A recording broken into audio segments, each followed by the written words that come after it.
Hi, everyone.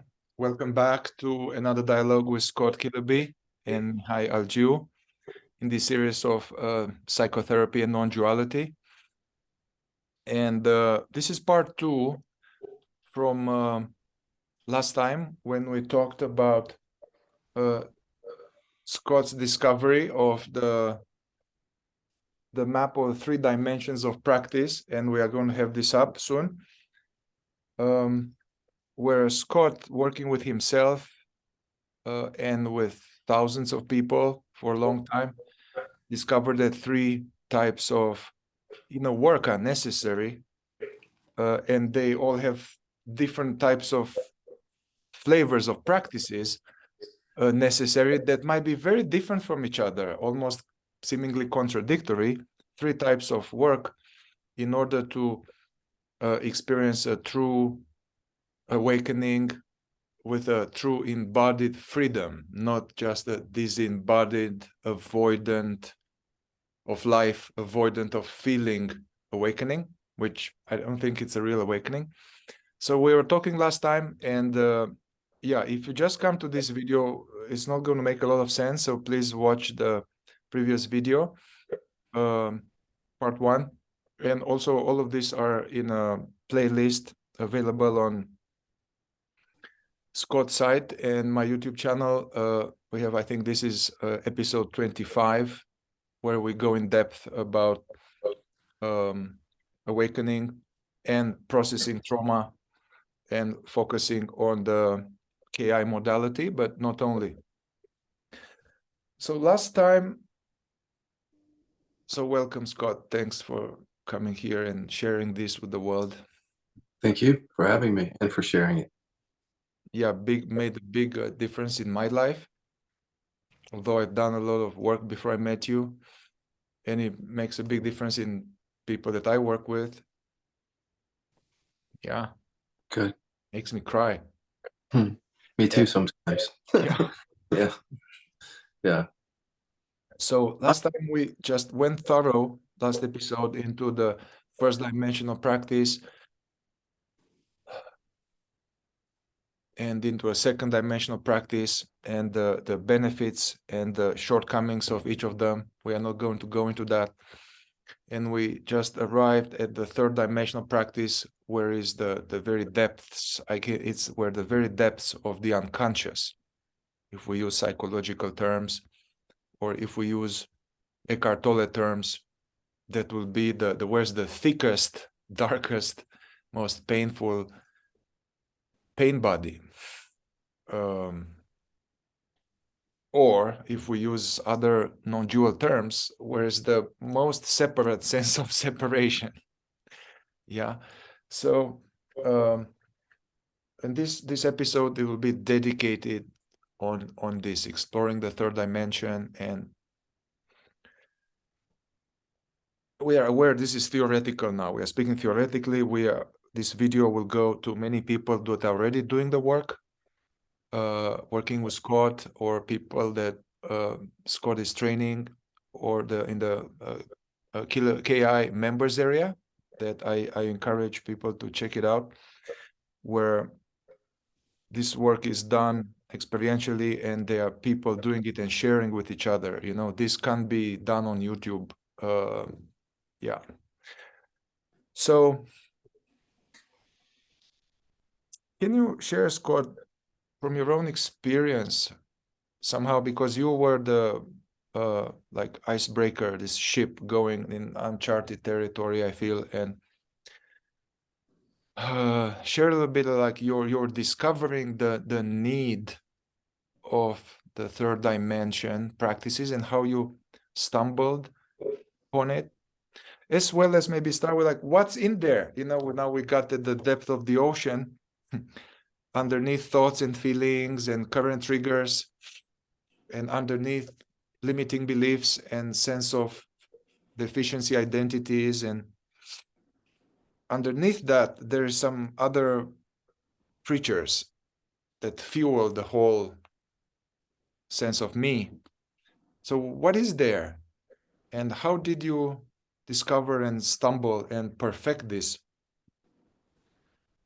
I stumbled upon it being in chronic pain and not getting any relief, not only from doctors and posture and all sorts of physical things that I was doing. I just got minimal relief. And then from all other forms of inquiry and spiritual practice. So I exhausted everything that I knew first. And I even went back and researched some of the traditions to see, is there something that I missed here? But I couldn't find it anywhere. And I found the answer, first answer in Dr. Sarno's book. I had to go outside of spirituality. For me, I had to. And I understood that what he was saying is that that could be anger repression. But then I didn't have any skills to access that. So in first dimension and second dimension, I literally could not access it. That's why I always talk about the dimensions, because I couldn't.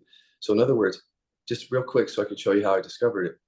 First dimension, not prompting anything up. It just appeared as pain, period. There was no mind, no sense of anger. So first dimension doesn't work for me. Second dimension didn't work because as I asked questions like, what does this pain have to say? It would produce everything except the repression. So it produced what was safer. But with an open-ended question like that, it's like the intelligence of that system just stayed unconscious. So prompting up, second dimension mining, didn't see it. And even the identity, we had the map up last time. It's couldn't find it anywhere in there because it was a repression. So whatever identity or trigger was happening, if there were any, there weren't that many, there wouldn't be anger there. So everything was hiding it from me, every spiritual practice. And eventually what I did was I took our reverse inquiry and I just felt into the pain and said, I'm not angry. Nothing came up in the mind, but felt something in the body. And so I just started to really listen to it because it was obviously saying no. I heard that. But then as I listened more, I understood it had an intelligence. I started to hear it. It's basically hold that back. Once I heard it, then I started to learn how to develop the tools and eventually something close to rapid fire, which we'll get to later. But it was a discovery that you did. I'm not angry. There was nothing in the mind, but there was some there which you translated as no. And then later I am angry. And then, but don't go there. Hold this back. Right. Will be like later we'll talk about this, the commands, like a nervous system repression commands, right? Yeah. But can I just fast forward real quick and come back? Is because now when I go into there's no pain. So if I go into there and I say, I'm not angry, there's nothing there. The reason that I say that is because at first I didn't understand what the body was saying. Until I could just tell all of you now, though, if the body's responding to something, that means there's something there. And so if you don't get a response, that's not there. And so any response indicates some hidden something is what I learned. Yeah. And then your other question, Mihai, was what did I find there? Or what do you find? Did you find there in your own experience? But also you have so much, as opposed to many teachers that just do big groups. I mean, some are doing small groups or one-on-one, but you've done so much one-on-one with people. What do you notice that they have there at the deepest level, the basement, like in Inception, the movie? It's like a go-to elevator where it's locked. Well, I'll try to understand your question first, because I want to make sure I answer it correctly. What do you just kind of narrow it for me a little bit more? What's there? Well, I guess there's what's there. I mean, I guess I know that there is some kind of primal core emotions and core wounded energies, and also some sense that don't go there also.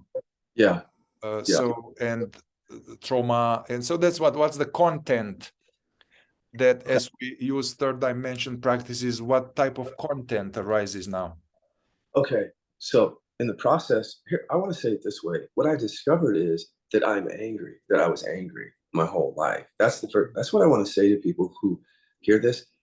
You have to see that when there's repression, you're already sad, you're already angry. The KI can't produce something that isn't already there.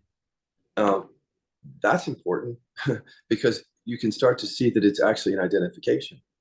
It's an identification that's buried. And so I found the identification. Eventually I found I'm angry. Like I found the authentic there. But before that, I found is no, you can't hold that back. It's not safe. They're going to kill you, or at least you're going to lose them all. And all these really scary stories in terms of content was really the most powerful thing at first, the shutdown around that. No, no. And then eventually, as I worked with that, that conditioning weakened over time, and I just stopped getting I can't, or it got much weaker. And then I discovered I'm angry. Once you peel off the repression, then you have to deal with what's really an identification. I'm angry. And then same sort of stuff. I just processed that because I didn't realize I was angry. So as you're working with these tools on your own, you started to feel anger, right? You started to feel anger. So these tools, it thawed out the frozen anger, the one that you were angry but you didn't know you were angry. Yeah. Into actual like anger, and like was on top. Not at first. So that's why I've been telling people, like, I think one of the reasons that the repression remains unconscious for us is that by the time it's repression, it doesn't feel like anger. So that's the other thing. It felt like pain, but for other people, it might just feel like your inner body, even a contraction, just your inner body. So at first, I didn't get anger. At first, I was bamboozled into not even thinking it was anger because it felt like pain. So there's one layer of the self-deception there. And then I discovered that, hold on, let me see if I want to say that, how I want to say this. The anger eventually came, but not at first. What would happen would be like, I'm not angry, and just the pain would say, or I can get angry. The pain would say no to that, but there wasn't really any anger produced until that lightened up and the conditioning that said no to that got weaker. And then I started to notice it started to come out in my daily life actually first. Not really in session, it would just come out. For the first time, it was really coming forward in my relationships, not really, sometimes in inquiry. But this was several weeks into it before it really started to be anger. So you loosen up the cap on the anger, like, oh, don't show it, you can't do it, it's not okay. Various reasons why. So that will be what we call the repression barrier and all its reasons. And as that was loosened up, then I get it. You feel the actual thing relationally.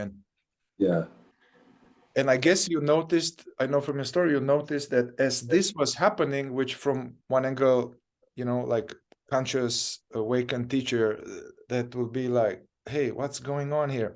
But at the same time, it lessened your seeming physical pain.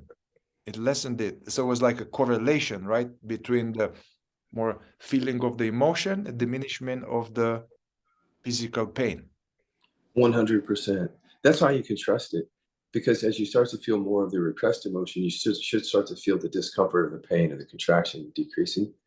And that's how I was able to trust the process. Because otherwise, if you're just getting angry, you don't understand that you're in a healing process and you repress anger, you might try to stuff it back down. But once I understood it was healing me, I just welcomed it and continued welcoming, continued just moving it through. And then it just healed the pain. The pain went away. And at a certain point, not only did the pain go away, that's almost like downplaying it. There was a structure in my spine, a form that was very painful and big, and it went up into my breathing area. So it just dissolved. It's not just the pain, it's the structure dissolved into just a little pinch on my spine after the anger repression, which is actually the pinch on the spine is what you see on an MRI. The actual structural thing is what's left. Whatever inflammation or tension was around that, or pain is gone because of the anger. And this was happening as you were developing, or you have developed already, the second dimension KI, and you were working with people to deconstruct deficiency stories and to witness one at a time and to all of this utility inquiry and reverse inquiry. And so you were going deeper with people and developing the method, and by yourself, you were on your own spare time, out of necessity, you'll go even further, right? Yeah, exactly. The stuff that I saw through the years is the map with people. I also obviously saw it in myself. So the map comes from my experience and then watching others. Um, but for example, when I was guiding people, Mihai, for all those years, I didn't have any awareness of third dimension. See, so there's not much I could actually help them with in a way on some of these issues. You could kind of point back to awareness and do some inquiry around what is showing up. Mm-hmm. But the question is what's not showing up, as you know. So through the years, I just found that's why there was so much stuff there that we couldn't get to. Mm-hmm. That right there. Mm-hmm. Yeah. So just mentioning in terms of helping people, that's how that came about. This it really isn't theory in a way. It's a map that explains everything I've been seeing and trying to guide people back to experience Yeah. more than just being a theory. Yeah, I mean, a true map. I mean, even this GPS, all of these true maps are helping to get to the territory. So that's a true map. It's not like yeah. All right. So and so here then you became very enthusiastic and saw this somehow as a way to apply what Dr. Sarno discovered um, theoretically, and I guess he had his own maybe methods of unclear methods how to make that happen. So you discover how to undo this repression on yourself, and you started to work with others, and you could see that by making conscious the repressed emotion and by diminishing the resistance towards them, the emotion will flow. And we are not talking here about cathartic experiences like I'm like, yeah, just one time, because I went through all of this one time, second time, special workshop, cathartic, I broke, I killed, in a special psychodrama thing. But it's like the you identify the mechanism of repression, and you loosen that up so that now the emotion can be allowed, and you stayed thorough with it, methodical, and you saw that with you and many people who you notice that there are other people who they come with just like diagnosis or chronic pain and all of that, and you discover that basically to thaw out the chronic pain, and the chronic pain would change, dissolve, loosen up. So you have quite a bit of experience with that. Can you share a little bit about this also, other people? Because this is like, I mean, I know Gabor Mate talks about it, and also cancer being like, of course, there are many environmental factors and all kind of factors for cancer. Our world is full of toxins, and the food we eat is really toxic and all that. But there's this, correlation of I am bad, I'm guilty, or also not allowing anger, not putting boundaries somehow. There's many people, they discovered that it's correlated with cancer. I have some people who have advanced cancer, and they come to me for psychotherapy. And as I probe into I see what's their psychic structure. I can see all of them that this is true. They were like, good boy.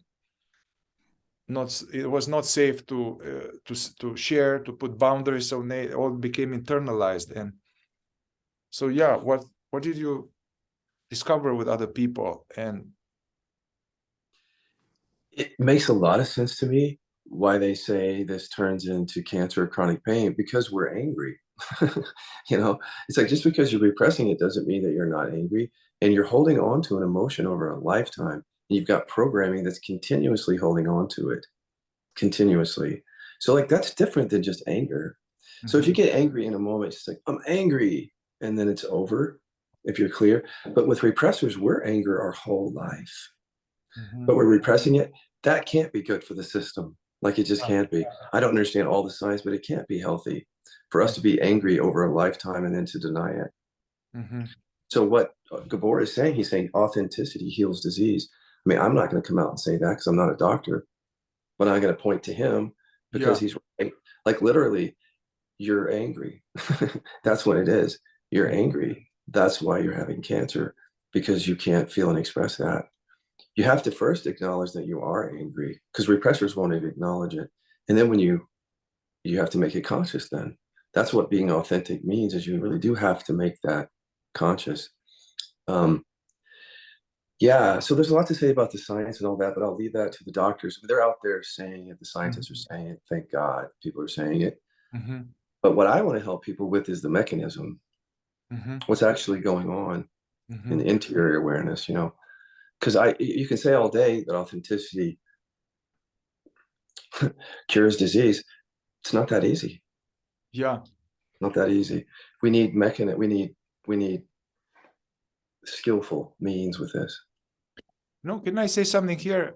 Because I mean, we don't know how it works, but it's not just that the anger, ongoing anger that I don't know I have, or hatred, which I don't know I have, creates cancer, but that, anger, it's a God-given emotion.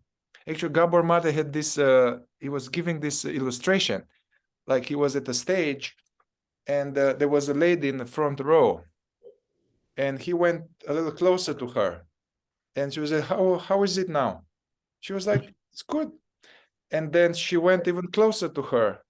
How is it now? She was like, it's okay. Then really went into her space. And how is it now? And she was like, it's a little. So anger, we need to have as mammals, like, hey, back off, man. You are in my space. Hey, stop that. So healthy anger, God-given anger, is that to be in touch with my signals and to, if I have a no, I don't want to do this, to say I don't want to do this, or if it's something hard, to say it. So somehow the anger repression prevents us from being authentic. So then I'm compromising my boundaries. I don't say what bothers me. I don't say no. I'm a pleaser. I'm a good boy. So this is kind of going against my own life force. And I can see how, even philosophically, if I am going against my life force and my truest signal, then that's what cancer does.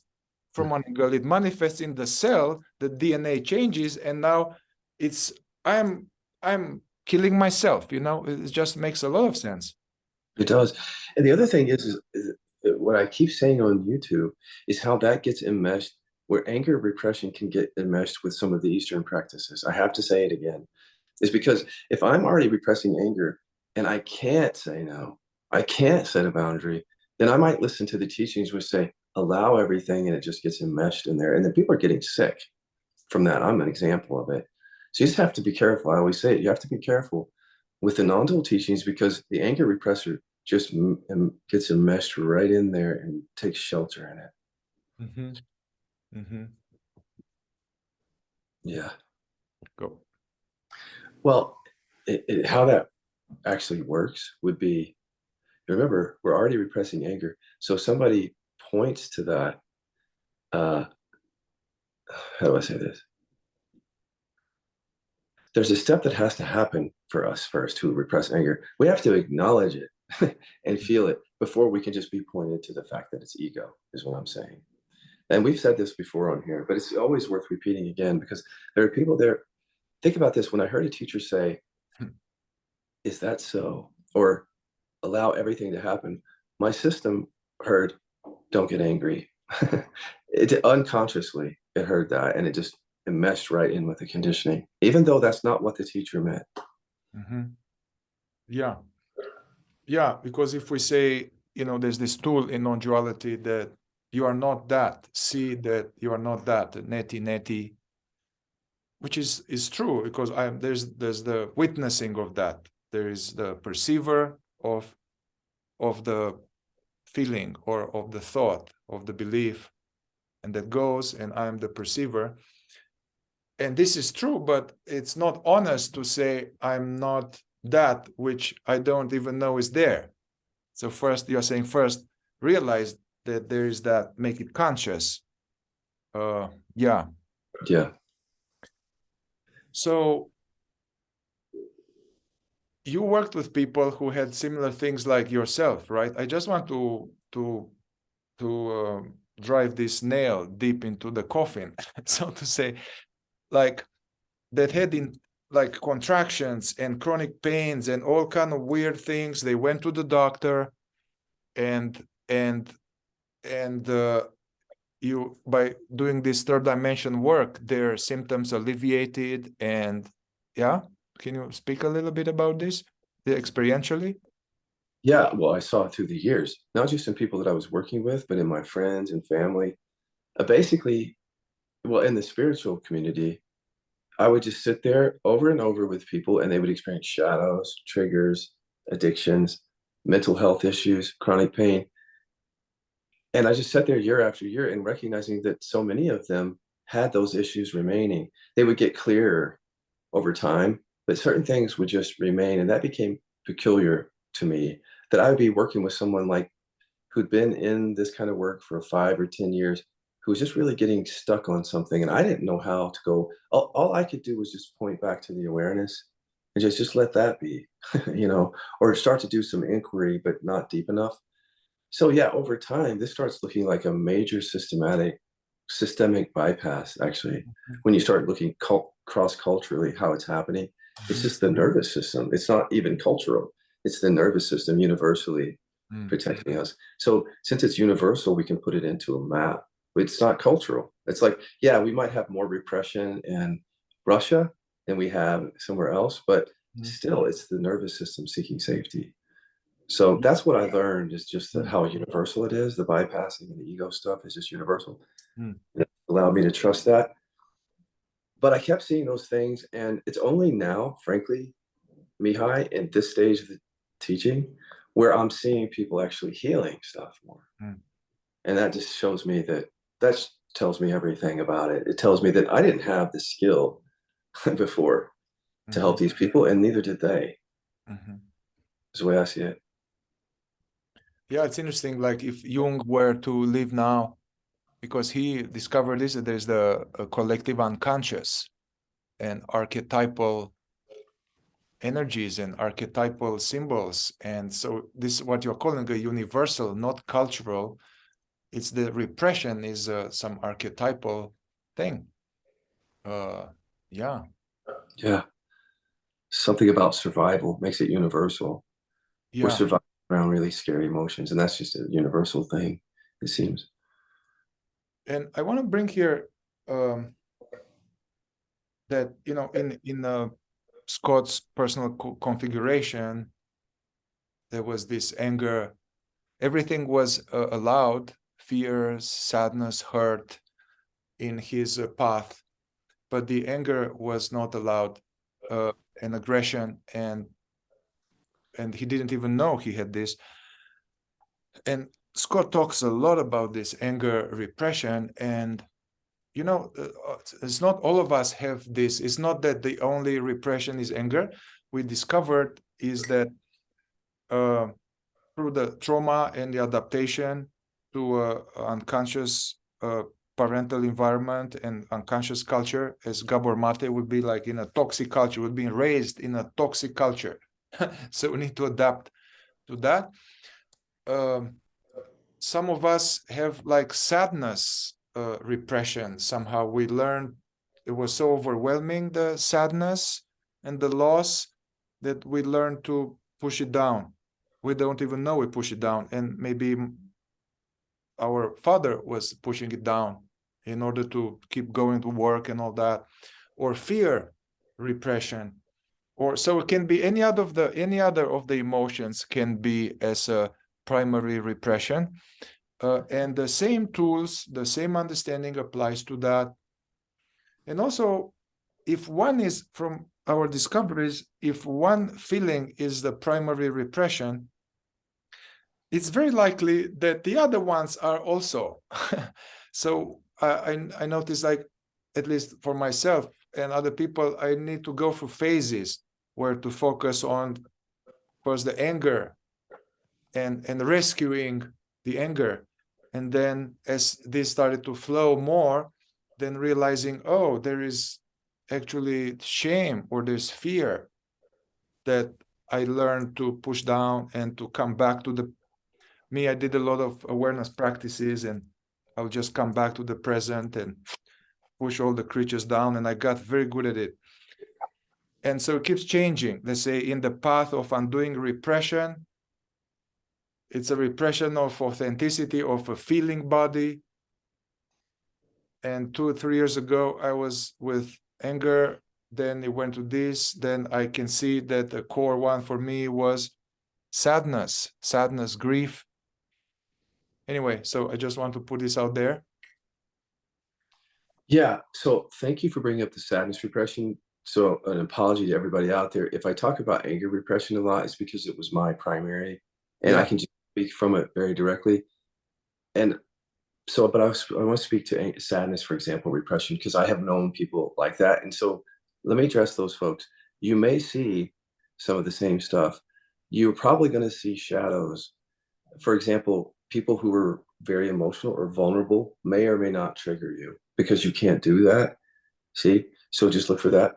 Triggers are going to be like everyone else. You're going to be triggered into like a deficiency story that where you can't access the sadness. So again, just like everybody else, even though it's sadness repression, you're going to have that identity, that false self that comes up. And then in that, you're probably going to find some safer emotions like anger. And you might even be fooled into processing a lot of anger as a way to stay away from the sadness. So it's the same profile, it's just different content. We're kind of all dealing with the same structure, you could say, but the actual repression is different for each of us. But because yours is different than mine. Like, even though there was some sadness repression, it wasn't really repressed in me. I could just go there. Couldn't with anger. But I totally get how there's that connection between those two. Yeah, for me, I could see that there were like early losses, multiple losses, even as a baby, some kind of separation from the mother, and later a 6-year-old separation from another mother figure, and completely no memory, actually, although the memory is actually a feeling and a state that didn't come at all for many, many years. And so then I will have relationship after relationship where I would mysteriously, from one day to the next, something may turn off, and I'll be like, okay, I'm done. I don't feel it. So I will leave the relationship inexplicably. And I was confused. Well, I mean, so you see this pattern of, let's say, abandoning. I would just do this one after the other, and I would also not feel much sadness at all. And I will move on. And I could see later that this was like somehow my system was protecting itself from feeling loss. And the way to do that is that don't get too close. Don't get too close in an intimate relationship, because then you may experience that. So I will just bounce out. They started to catch up with me in my 30s. So, and I started to have this, like, as even if I will leave the relationship, I would leave it. I mean, from this pattern, then I would feel this deep sense of overwhelming, very young state of totally alone and overwhelming, like grief, sadness, longing underneath fear. So I'll have these states that they will be so out of the blue and so overwhelming that I really didn't want them. So I could see that all my life in spiritual path, these were put down. And now I was in non-duality, and they had no tools to do that, so I would push them down now. And yeah, so, and now looking back, I could see that at the end of a relationship, I would not feel sad, which is so legitimate, sad, loss. And even I remember some maybe 7 years ago, it was end of a relationship, and I felt contraction in my chest, like burning, like needles in my chest. And I was like, huh. And I was a therapist at that time, man. And I was like, oh, okay.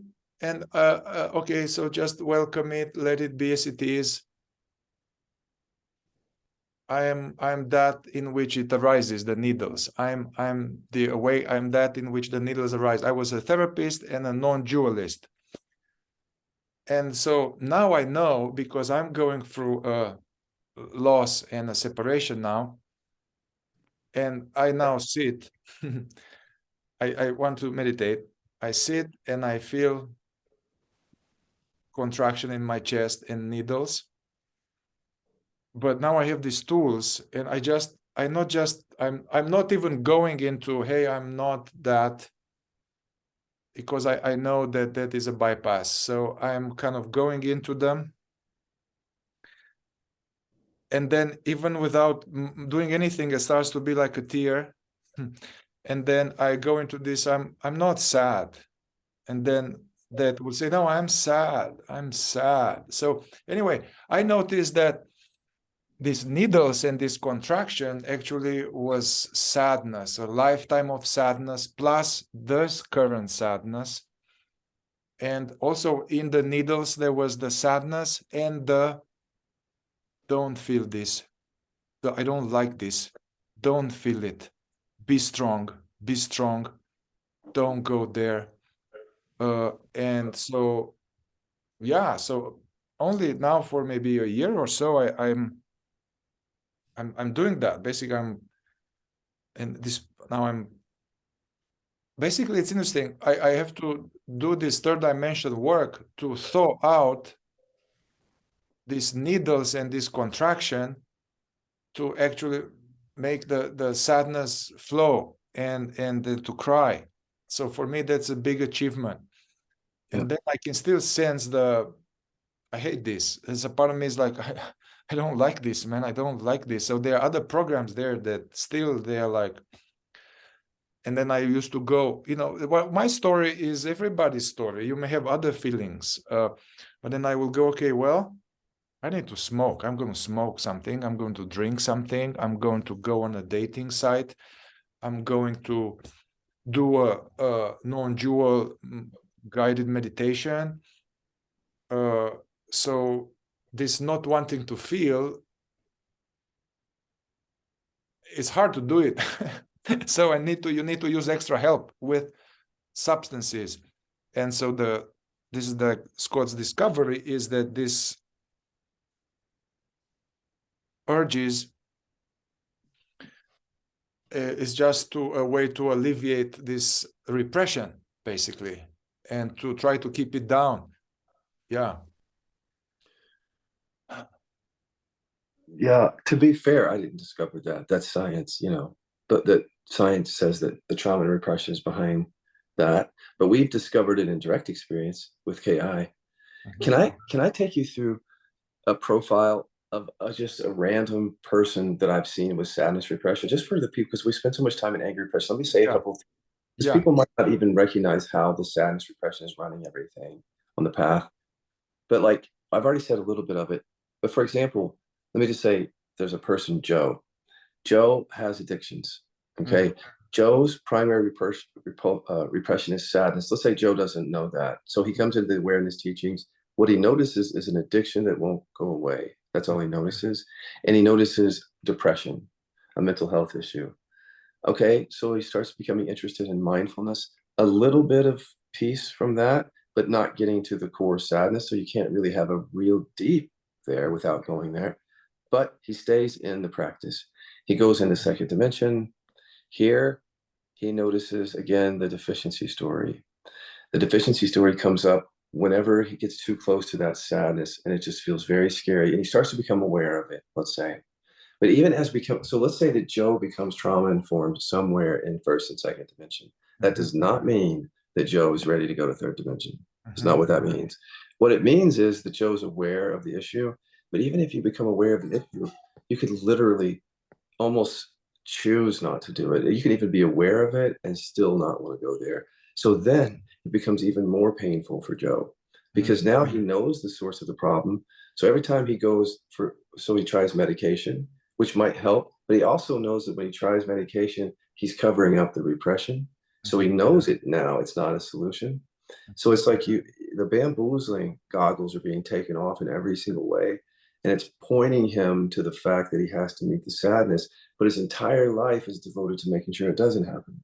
Mhm. Going to meds, going to mindfulness and meditation, as long as that's safe and I don't have to feel sadness. So his whole life is built around it. And then the addictions continue, stomach issues or some other issues because the repression is eating away, whatever. That's a common profile actually for somebody in Yeah, spirituality. yeah, I feel I'm Joe. Yeah, Hit with some variation. right. Yeah. So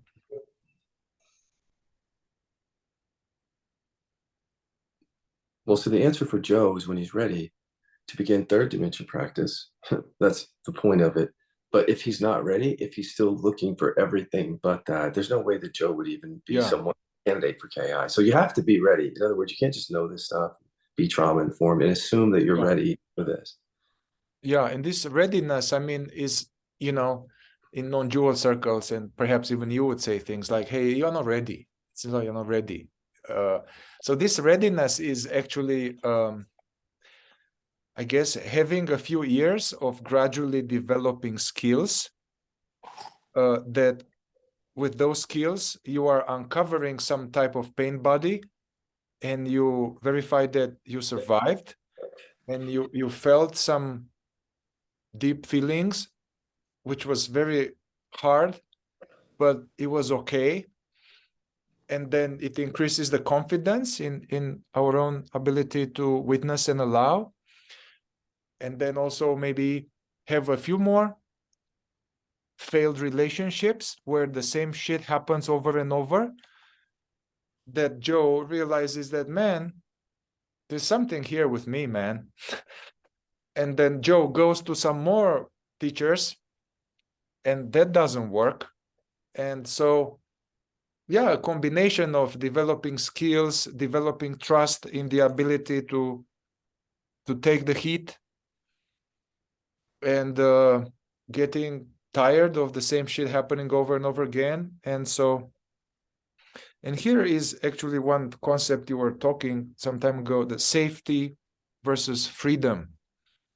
Because now, you know, trauma is a buzzword and it's in social media everywhere, trauma this, trauma that, and trauma informed, and which is wonderful, you know, because trauma is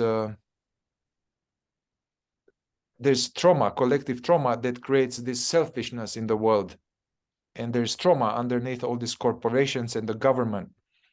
Yeah, the after the effects of this selfishness and self-centeredness and sense of separation. But so okay, now we know about trauma, but there's this focusing on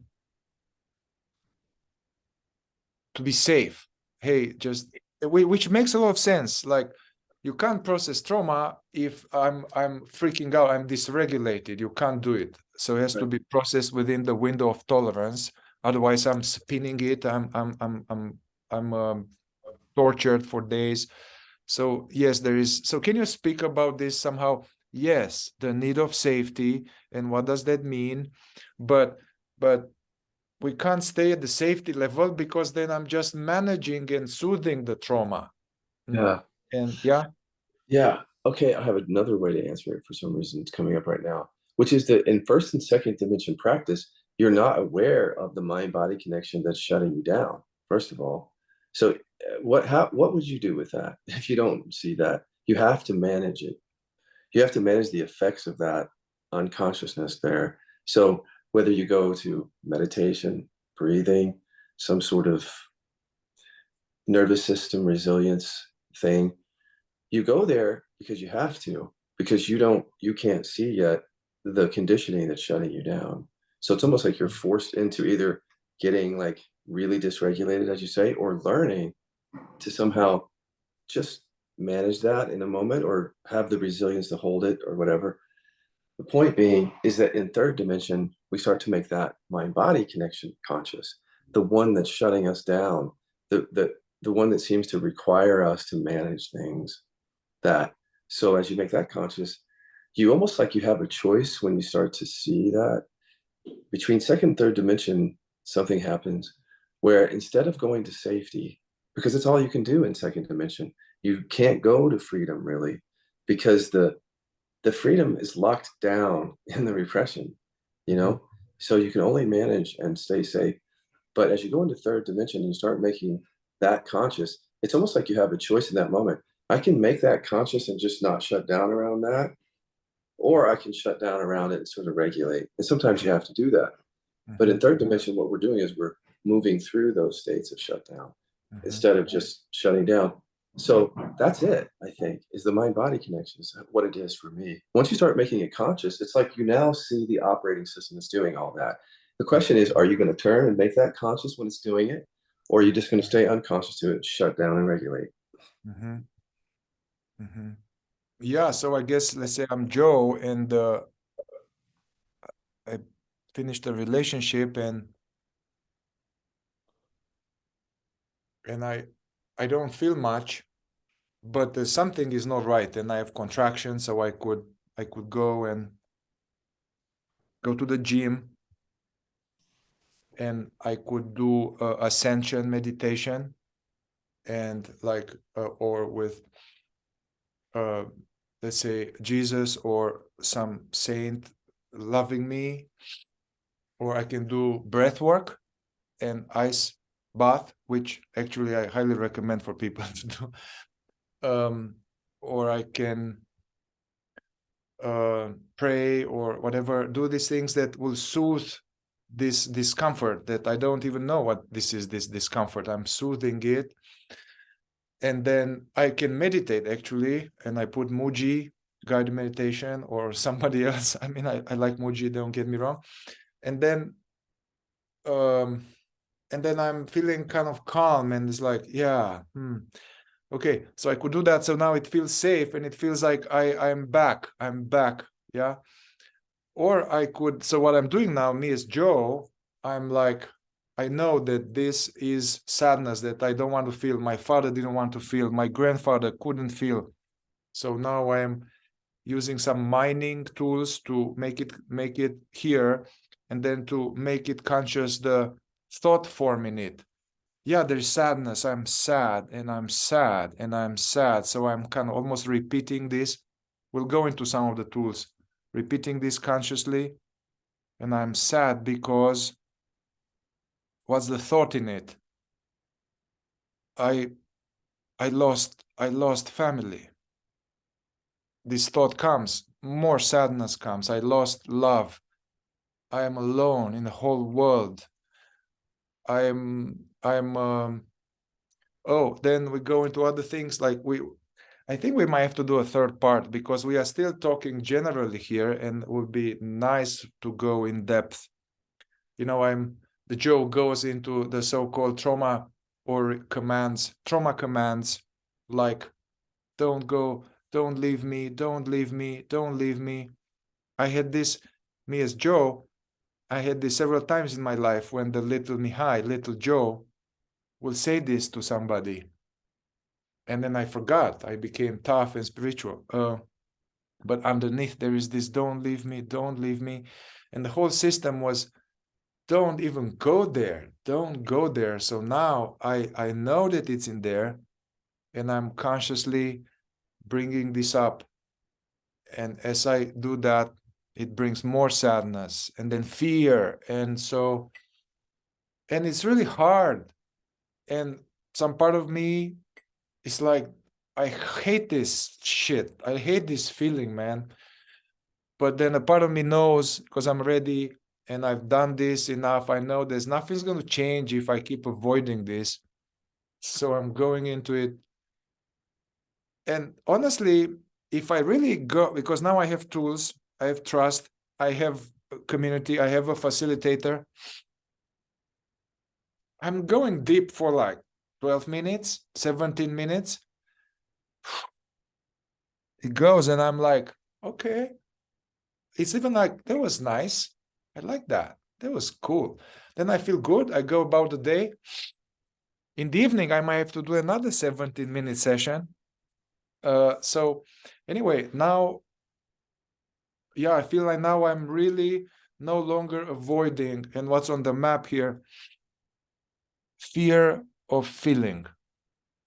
We have this, the need of safety is that, no, I'm not going to die. You're not going to die. Is the fear of feeling, which is also archetypal, I guess. Yeah. And one of my non-dual teachers would say to me, hey, when you have this, let it devour you, man. Let it devour you. These feelings, this sense of lack, this sense of longing, let it devour you. And I love that. I was like, yes, yes. But I couldn't do it. I couldn't do it because as soon as the tiger will just show a little bit to devour me, I would just suppress, avoid, smoke, drink, get out. But with these third dimension tools, I feel like I can really finally do what Francis used to tell me, to let it devour me. I let this sadness devour me, or this fear devour me. And he's right. And he will chuckle, he will say, and see that if it happens like that, because it can't.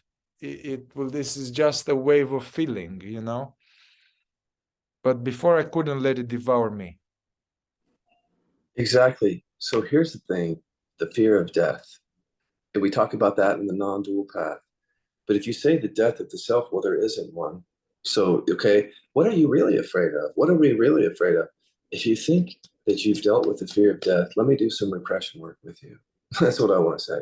Because until you've dealt with it at that level, that's a visceral level terror. Like sadness at that level is really scary. The way you're saying that, I felt into that. Anger was like that for me, not sadness. But like right there, so all those folks on the non-dual path where you're dealing with the fear of death in first and second dimension, there's a somatic part of this. It's Yeah. not just there's this mind entity that you're saying doesn't exist and it's not going to die is only part of the equation of the fear of death. That thing that you think you are, the emotional stuff that you really don't want to feel, it feels terrifying. So throughout your life, when you could have felt that sadness or with me anger, think about the terror that came in to hold that back. So we've got fear frozen in the body, not just grief or anger, but fear is frozen yet, frozen in that. What I'm here to tell people is if you think you've done the fear of death thing in the awakening, you have to do it at the somatic level because you can't say that you're not afraid to die if in fact you can't open to sadness or me anger because that feels like a death. Yeah. Opening. Yeah. Yeah. Mm. And that scares people. I get that. But that's why we've done it too lightly. You see, do we want the safer version of the fear of death where we just question the self and there's no entity there and feel a little bit of fear or a lot maybe? Here, you're going to feel real terror, like Yeah. real terror. And that's going to be even more healing though, because you're getting into that, like that thing, that frozen layer of fear is, I think, where the real freedom is. Because there's such a fear of death around it. Fear, because it feels like that. Like if I would express anger, it'd be like, that's it. It's over. Like that feels like death. They're gonna kill me. I'm gonna lose everybody. Death. Mm. Yeah. And in a more thorough, not neo-Advaita or cherry-picking Advaita, but in the traditional Advaita, they talk about that. Okay, find that there's the witness, and things come and go. Then find that I am the witness, what is called I is the witnessing, and is this process, then you'll have a bunch of mental formations. They call it the I thought. Oh, then, or in the process of realizing I'm the witness, there's all of these mind identities, and identity as a story, identity as a belief, identity as a concept. So they talk about the seeing through the I thought, and that I being not the real I, being illusory, being a thought, a story, and it collapses, and the mind gets increasingly more quiet. Mhm. And then the mind doesn't harass me anymore. I don't have crazy thoughts all the time. I don't have past and future worries. So the mind is more quiet. That seems like I have arrived. And there is realization that I am that doesn't come and go. They speak about that. But then they say, hey, this is not even 50% of the journey, because there is the so-called I feeling now. Yeah. This, what I would be the pain body, and the sense of me as a feeling, which is in the feeling that shows, but they didn't speak about that. It's the I feeling in the feeling that doesn't show. Yeah. Right. And so for true liberation from suffering, and to what they say, to really enjoy the fruits of awakening. That's what they say. If you really want to enjoy the fruits of awakening, not just to have a dry awakening, one need to face this stuff, the fear, the sadness, the shame, the guilt, that may be there, buried down under this. They are there, not they may be. They are there, buried down on this. So basically, the third dimension practices, the second and the third dimension tools in KI, are as a way to really bring awareness to the me feeling that Ramana was talking about, and other newer. And the misunderstanding was that, well, it just comes sometimes and I see it and I allow it. It doesn't work like that, at least in the West now, because it just barely picks its head a little bit, you know? And actually there's a lot there. It's a whole tree. So yeah. Yeah. Well, this is a good topic. Let me say this about it, the me feeling, because I loved it when you brought that up last time. I think in first dimension, a lot of this sense that it's like like you say, we question mind, but it's like, because people used to come to me all the time and say, yeah, I get that. Yeah, that stuff comes and goes, but there's a sense of me in my stomach. So okay, well, let's go third dimension. Let's go down in the stomach. Let's see what's there. And then we start seeing identity more, like not good enough, whatever. And then that me feeling starts to transmute a little bit more. But for so many, they'll do that and they'll even see the emptiness of that, but it's still a sense of me feeling. And that becomes really elusive at that point. If you don't have skill, you don't know what to do. Because in Yeah. non-duality, it's all about questioning identity. If Mhm. there's still a me feeling, what do you do with that? Yeah. But what I think it is this. It's a lot of it, that me feeling, not all of it, is the trauma and the repression that's just really unconscious, is what it is. And Mhm. that explains why through the years, I mean, if I think about the chronic pain, if I were to be really honest, there was a me feeling in there. Yeah. So, but it wasn't a lot of thoughts that I was aware of at first. It wasn't like strong identity at all, but there was definitely a me feeling in there. And as I went in, I discovered what that was. I can't express anger, but I am angry, me feeling. Mhm. You see, that made sense to me. So if anybody's dealing with that me feeling that feels very elusive, could it be that? That's what I'm saying. Could it be that? And if you keep not being able to get to it, that's probably what it is. Mhm. Yeah. Yeah, and it's there are the second dimension practices that make the unconscious conscious to some degree. And I really like Byron Katie method with the questions. so there's a thought, I'm unworthy, or I'm alone. Let's say I'm alone, and I go through the steps. Is this true? Yeah, man, it's true. Yeah. Is this really true? Really, really, really true all the time, 100%? Yeah. No, man, it's not true. And I have evidence of this, how it's not true. And then going through the steps, how does it make me feel when I believe that I'm alone in the world? And then how would I be without this thought and this or that? And maybe the opposite thought is true. Not alone. I'm never alone. It's all the time. We're all together here. Yeah, yeah. Oh, and I see that thought, the me thought, is not true. It's not true. And actually the opposite is true. I've done this with clients. And it's like, yeah, but then we do a reverse inquiry, and it still feels it's true. It still feels I'm alone, or still feels I'm unworthy. Yeah. So I could see that was not sufficient, because this I'm unworthy, or I don't matter, or let's say I don't matter, I'm bad, or I'm alone. Actually, this me thought, actually there is the fueled by the deeper layer. Let's say that I'm alone is fueled by deep sadness that is not allowed, and deep grief and attachment trauma and fear and terror that is not allowed. But for the third dimension, we go into, okay, and I know that basically I know I'm not alone, actually, but so now there's sadness and there's the repression of sadness. It's a fear, and hold back, be strong, don't go there.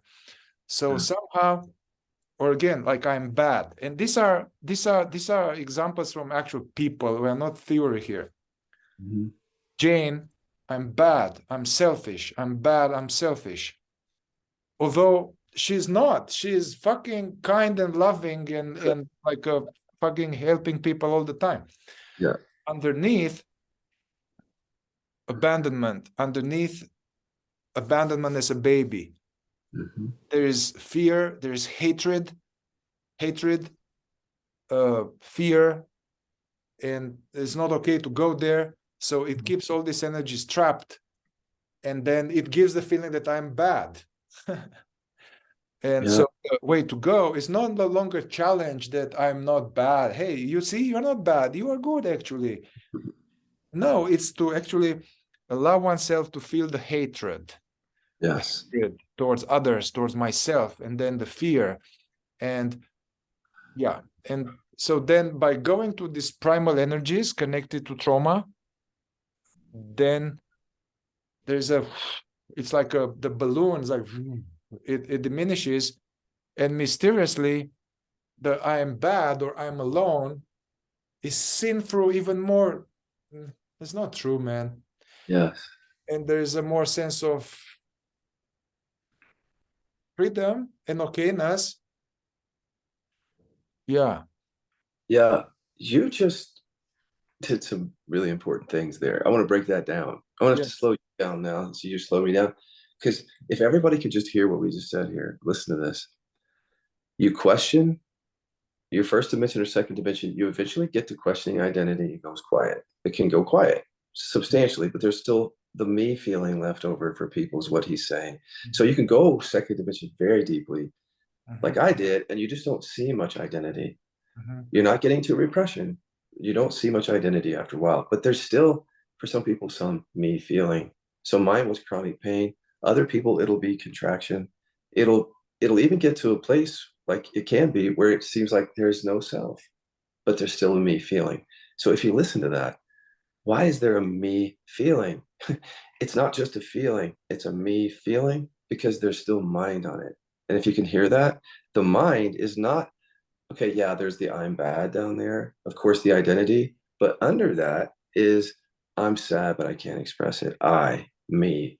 That's the thing that's not getting met. Yeah. So, right. So we're looking at identity. That is off limits. I am sad. is off limits. There's your me feeling, or I am angry for a lot of you. And what also Mihai just said, if you listen, is he threw in the, well, then why does the I'm bad? Why is that me feeling? Well, think about it. That's who you have to see yourself as if you can't be yourself. So the programming says you can't express that. So this false thing is connected to it. False thing. You know what I mean? Like that's why you're discovering that identity still in the body. I think it's right there with the repression. Yeah.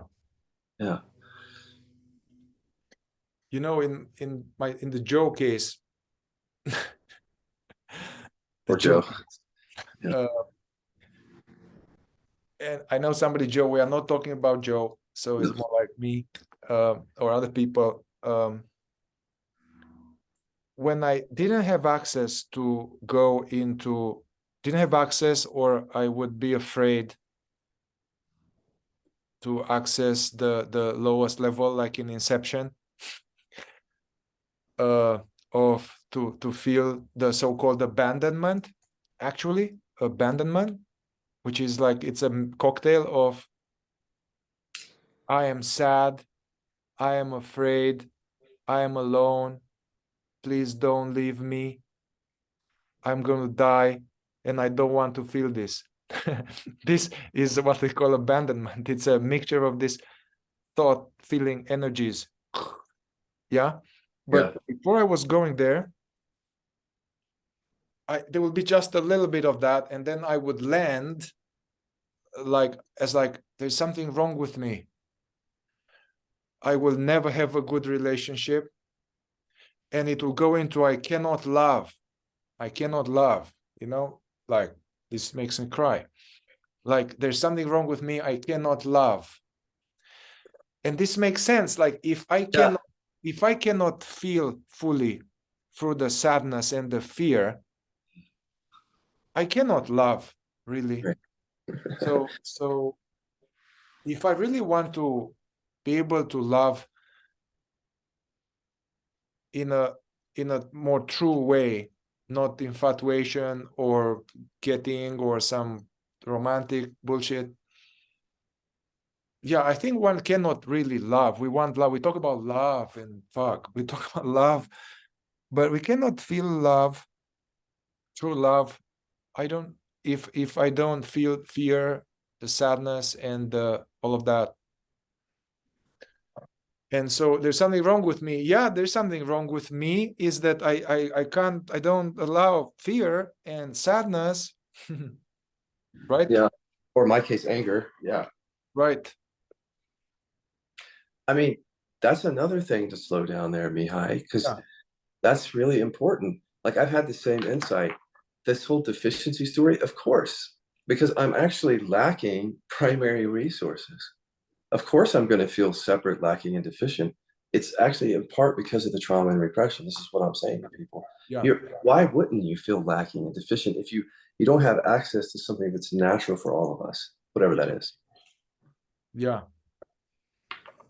Yeah. See now this when they talk in good in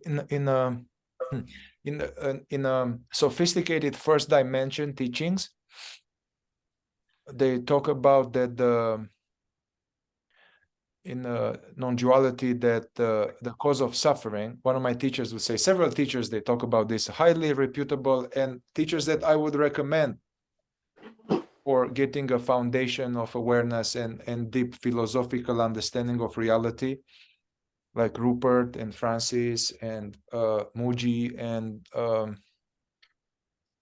although I truly, with all the respect and love, they're missing something,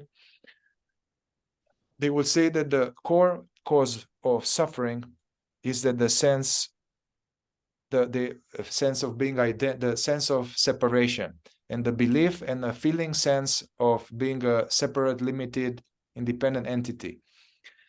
And that shows up as a sense of lack. There's a sense of lack. So we are encouraged to welcome the sense of lack. Something is missing, something is wrong. But somehow I couldn't do this wholesale.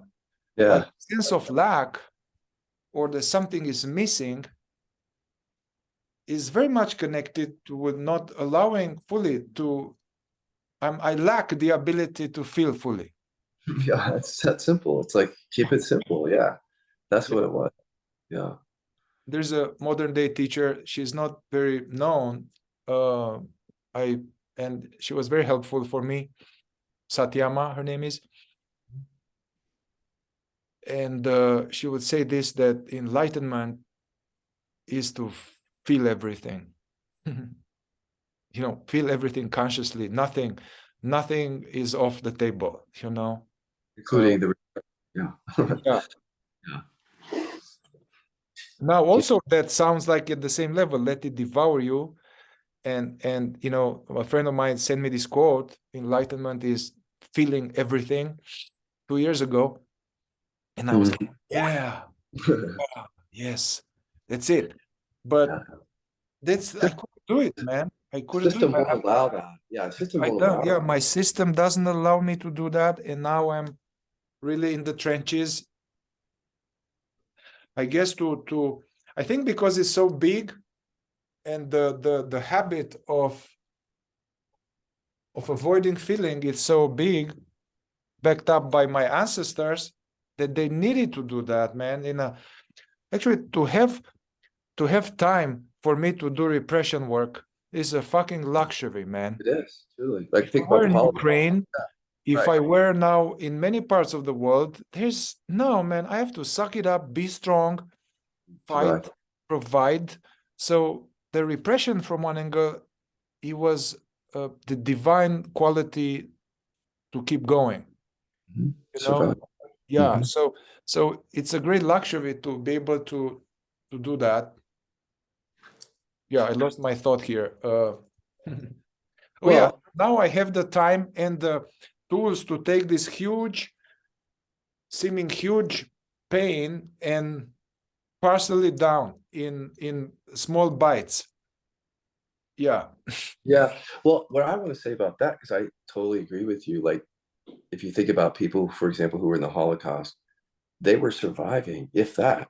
Like, and we have the luxury now, for those of us who are not in those situations, to question some of this.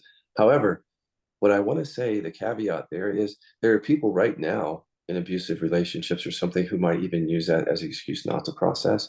So, there's two things here. One is, sometimes we just have to physically do things to stay safe and survive, period. But that does not exclude processing. Like, if you know what I mean, like, we don't want to use that as an excuse. Like, okay, yeah, if you're in a situation where you're really, really surviving, the first thing is survival, or get away, stay safe, for sure. But right after that would be healing and processing. Otherwise, yeah, you're carrying it around forever. You're traumatizing yourself forever from that. Yeah. And we transmit this. I mean, this is known, the epigenetics. We transmit this. As I started to do deeper awareness-based somatic work in a clear consciousness, and then also as I experienced psychedelic assisted processing, in both situations, I could see that it's totally my father's programming, my father's strategic adaptations, and my mother's, they are here with me. They are here. So they're transmitted to me. And I can see I was really young, a boy, and somebody, the closest person to me, died when I was really young, and I didn't feel anything. So already so young, I got this through osmosis in the culture from my father to not feel, So now, if I don't undo this, if I have a child, it's just mirroring neurons. There's science now that it's just this, becomes a replica, So is the guy is going to have what my father and grandfather had. So that's really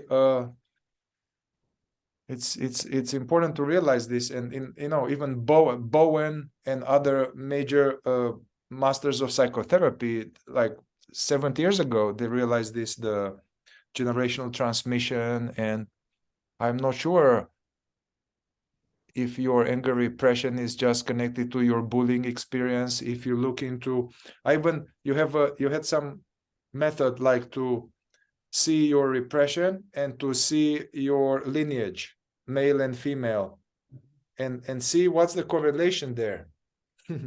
Yeah. Well, yeah. For me, on my mom's side, the whole family repressed pretty much all emotion except for sadness. That's why I don't have a strong sadness, I don't think. Yeah, it's intergenerational. So I used that in my inquiry. I would go into that family and be there, and it's just like Yeah, no emotion is allowed unless you're just showing sadness, like, but everything else, yeah. including joy and even love, all that was shut down. Yeah, and I just early on in life, I picked that up without even knowing that that's what mom does, and that's what I have to do. So You know, mom allowed sadness, but not anger. So you got that. yeah, well, so you can allow victimhood, I should say that. You know, Mm-hmm. like people are doing things to you and you can complain about that and feel like hard done by or hurt, but not anger and not anything else really. Mm-hmm. Yeah. All right. So I realized, Scott, we realized together that we are still talking now at this level of increasing understanding about the third dimension practices and how it correlates with awakening and second dimension. And we haven't really gotten into the nitty-gritty of the method. And we are going to do that. We are going to have another third part where we go into the nitty-gritty, how's it called that? Bolts, nuts and bolts of Yeah, it, that's nuts and bolts of it. So we'll just kind of riff a little bit here, Mao, still on the context. So if we can touch briefly onto what are the, let's say, negative impacts, disadvantages of not doing this kind of work, even besides chronic pain and diagnosis and cancer, although that's a big one. What are the negative impacts and what are the positive outcomes of that? And maybe what will be some temporary traps or pitfalls or fears we may have as this emotion starts to flow? Mhm.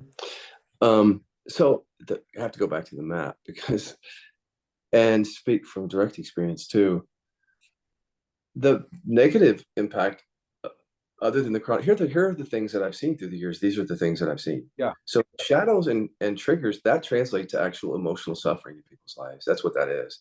That's Yeah. triggers. That's not peace. That is not joy. A life like that.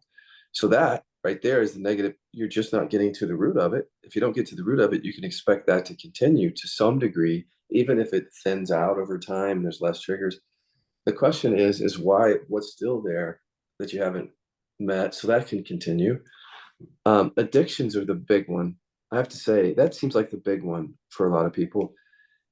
It's really hard to resolve addictions. You can put things down, obviously, before you've resolved things, and that's, to me, not that's successful, but it's not a measure of healing. It's just a measure of sobriety. So watching continuing compulsions, that's a big deal for people. Look for that, everybody. Mental health issues, diagnosed or undiagnosed, that continue. Doesn't matter. They don't have to be diagnosed. Look for different things that are, you know, that keep appearing. This is the negative result, I think, of not doing it, because these are the effects of it. So Yeah. these things might continue. Thinking, uh, thinking that's Velcroed. So one of the negative results is that there's a certain amount of thinking that when you think about it, you feel it's painful. But when you do the repression work, you're going to all those other areas where your mind can go into things like anger, all kinds of things you couldn't go to. And when you're thinking about it, you just don't feel Velcro. So you don't get caught up in it. You know, like before, when you're repressing anger, storing anger or whatever, when you get close to that topic, there's like a, you know what I mean? Like Yeah. thinking and, like, for example, if you can't express anger, the idea of speaking up to somebody can bring fear and shaking and self-doubt and self-talk. That, no. When you reverse the repression, that thinking and a lot of other thinking around that can go quieter around that. The big, I have to keep saying, body. Your body is your negative result for repression, I think, for a lot of you. It's going to be contractions that just persist, body stuff. Yeah, persistent deficiency story. Although I know yeah, it's not true, it still feels true that I don't matter, I'm not safe, I'm yeah, alone. Persists. yeah. Persistent relational patterns. The Mhm. same situation happens all over again because the core fuel hasn't been resolved. Right. Yeah, I was going to say deficiency stories next, but you're right that continues. Um, but like anything, any of these things could be negative results. I could list them all. Yeah. The positive benefit is the absence of a lot of that Yeah. first. There's one benefit is just you don't have to deal with a lot of that. My pain went away. So everything that attended the suffering with my chronic pain is gone. That's a big change. So I don't want to say that one of the benefits is healing, but one of the benefits can be healing. Yeah. You know, I just can't promise that. Um, You know, I didn't get to chronic pain level. Also, I'm younger than you. I might have yeah. gotten it if I didn't meet this work. Um, but definitely I could see chronic or tension, contractions, strong sensations that were either in the chest or in the belly or in the this that will not be there all the time, but they will be there. And what they needed, they wanted me to escape them. I wanted to escape them through non-dual stuff or through substances. And as I went through different stages of repression, different types of repression work, it will clear. So I'll be like, oh wow, I used to have this a lot. I don't have it now. Whoa. It was like, and so then all the effort that was put into to escape that and to be done with that, and so all that energy comes back to me, and I guess this thing what they call about causeless joy. There's a sense of like, oh, it's okay. I'm enjoying life more. There's all that energy that was spent in resisting and managing without even knowing is Mhm. going into joy, enthusiasm, drive, mission. You know, we talk Mhm. about the sense of mission. It's hard to really go 100%. I want Yeah. a long time ago, one of my mission was in men's work was I want to live fully, 100% fully.